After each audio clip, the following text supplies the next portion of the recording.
আপনি যদি funny video দেখতে পছন্দ করেন তাহলে ভিডিওটি আপনার জন্য, তবে শর্ত একটাই, ভিডিও দেখে যদি একটু হাসেন তাহলে অবশ্যই চ্যানেলটি লাইক এবং সাবস্ক্রাইব করবেন, আর যদি হাসি কন্ট্রোল করেন তাহলে অবশ্যই কমেন্টে জানিয়ে দিবেন। সময় কম, শুরু করো। নাম্বার 3।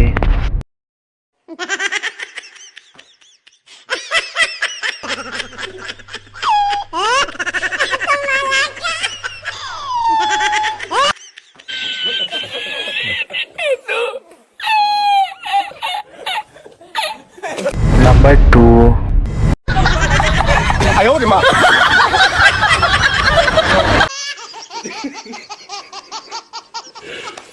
নাম্বার 1।